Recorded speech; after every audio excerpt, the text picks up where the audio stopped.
In the quiet town of Sherman, Texas, a tragedy unfolded that would shock the nation.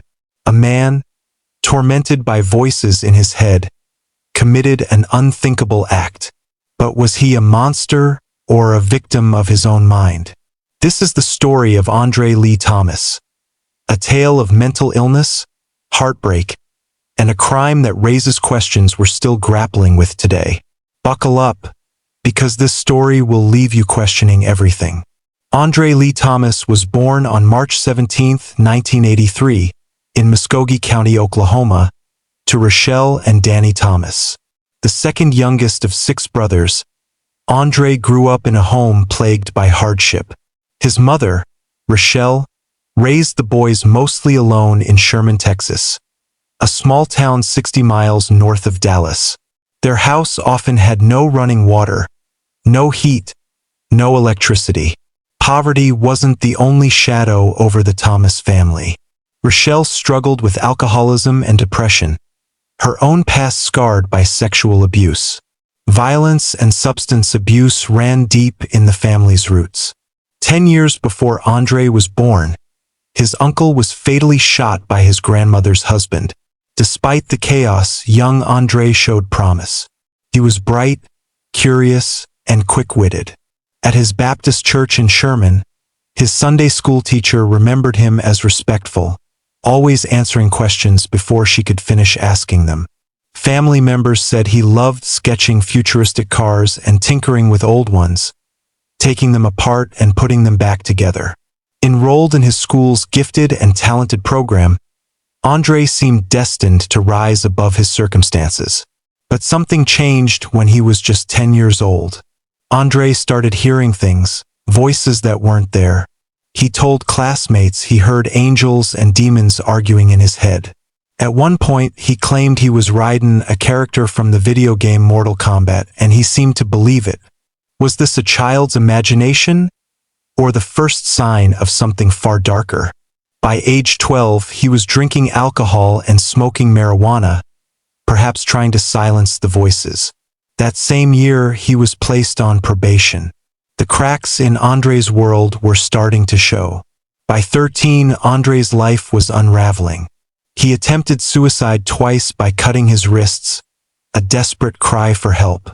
At 15, he faced a series of arrests, including one for stealing a car. A brief stint in juvenile detention only deepened his struggles. Placed on suicide watch after expressing suicidal thoughts, Andre received no ongoing mental health support after his release. The system had failed him, and the voices in his head grew louder. Then, at 15, Andre's life took another turn. He started dating Laura Boren, a girl his age from Sherman.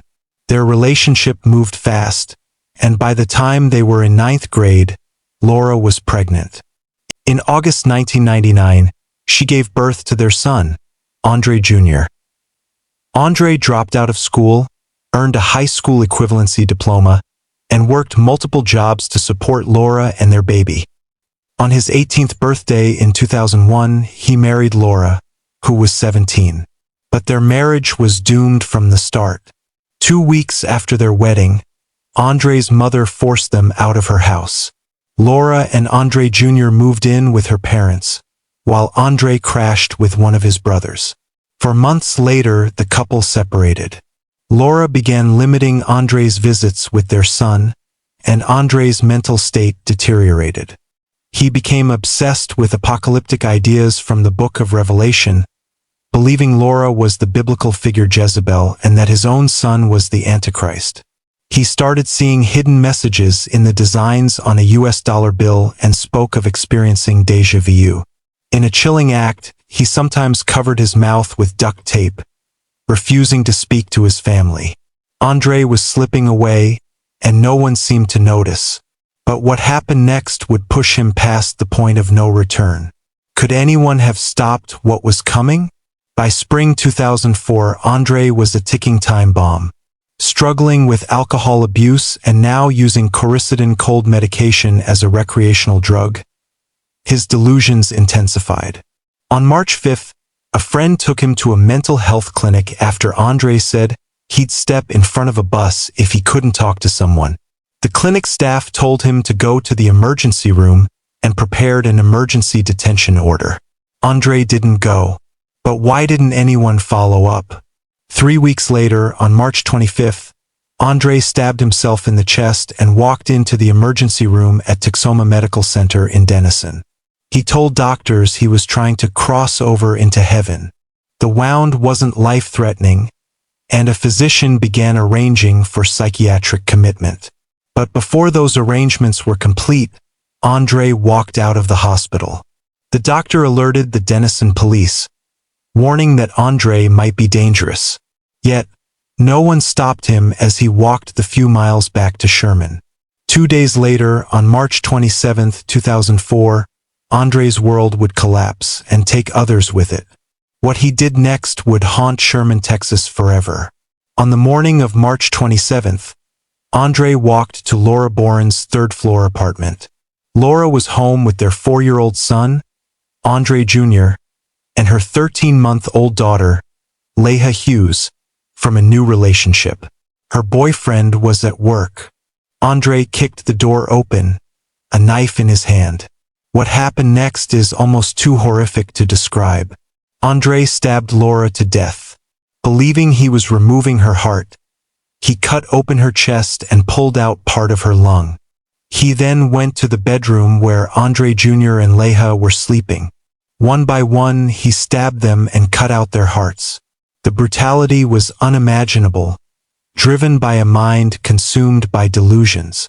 Andre believed God had commanded him to kill them, that demons lived inside his victims, and that their blood couldn't mix or the demons would survive. After the murders, Andre stabbed himself 3 times in the chest, expecting to die. When he didn't, he placed the victim's organs in his pockets and walked home. There, he put the organs in a bag and threw it in the trash. He called Laura's parents, leaving a desperate voicemail. Sherry, this is Andre. I need y'all's help. Something bad is happening to me. I think I'm in hell. I need help. I'm desperate. Andre turned himself in at the Sherman Police Department, confessing to the killings. He told officers he thought God wanted him to do it. But the horror didn't end there. 5 days later, while in jail, Andre did something that would shock even the most hardened investigators. On April 1, 2004, while awaiting trial, Andre was reading the Bible in his cell. He came across Matthew 5 verse 29. If your right eye causes you to stumble, gouge it out. Another account says he quoted Mark 9 verse 47. And if your eye causes you to sin, pluck it out. What happened next defies comprehension. Using his bare hands, Andre removed his right eye from its socket. The act was so extreme that it left jail staff and psychologists reeling. Andre was rushed to a hospital, where psychologists diagnosed him with schizophrenia.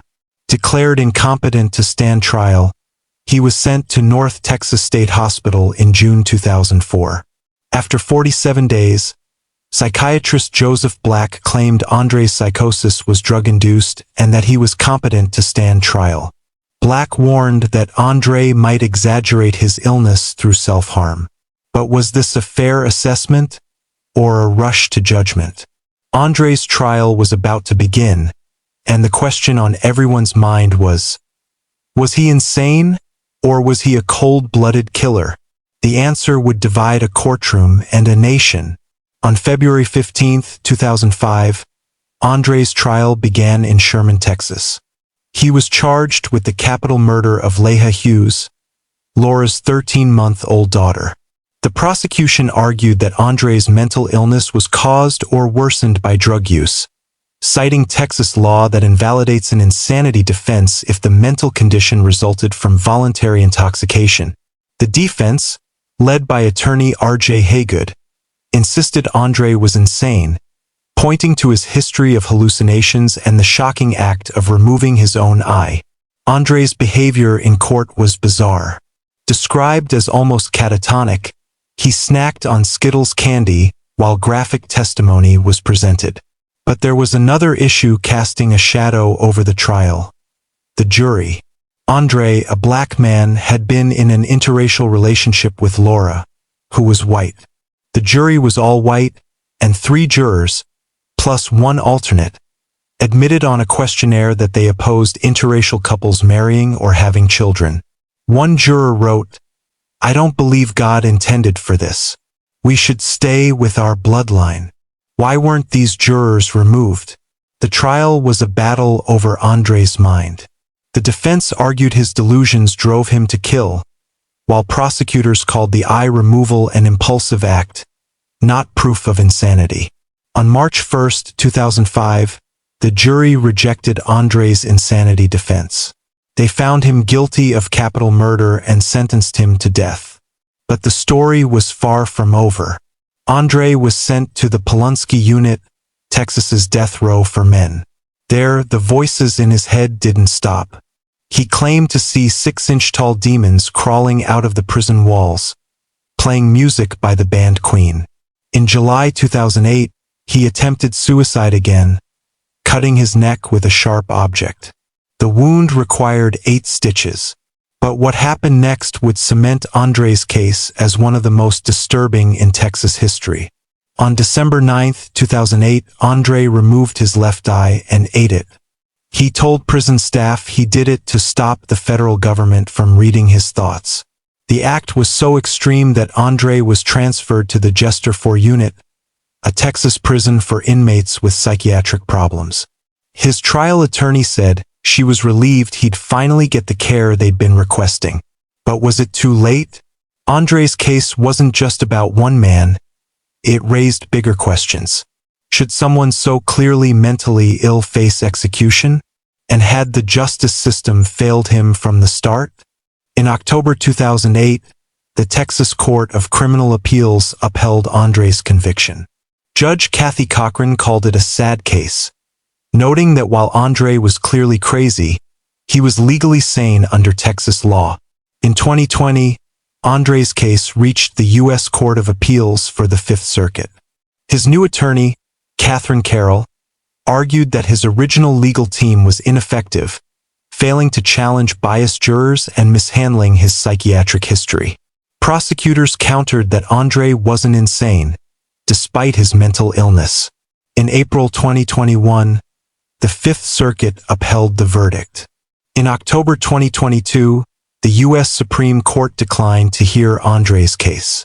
Justice Sonia Sotomayor, joined by Justices Kagan and Jackson, dissented, arguing that Andre's counsel was ineffective and that seating jurors opposed to interracial marriage violated his constitutional rights. The dissent painted a picture of a man failed by the system at every turn. But the legal battle wasn't over. On November 11, 2022, Andre was scheduled for execution on April 5, 2023. But on March 7, 2023, Judge Jim Fallon delayed the execution, giving Andre's lawyers until July 5 to request a competency hearing. As of today, Andre remains on death row, housed in a psychiatric unit. His case continues to spark debate about the ethics of executing the mentally ill. Andre Lee Thomas's story isn't just about one man. It's about a system that failed to intervene. From the mental health clinic that sent him away, to the hospital he walked out of, to the trial that ignored his illness, every step seemed to lead to tragedy. His case has fueled calls for reform, like Texas Representative Synfronia Thompson's House Bill 1150, which would have changed the insanity defense to focus on whether a defendant appreciates right from wrong. The bill never passed. In 2015, the United Nations High Commissioner for Human Rights cited Andre's case, alongside that of another death row inmate, Scott Panetti, as examples of the ethical dilemmas of executing the mentally ill. They called it a punishment greater than any court could impose.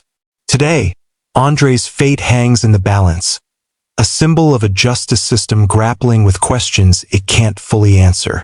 What do you think? Was Andre a monster, or a man destroyed by his own mind? Should someone with severe mental illness face the death penalty?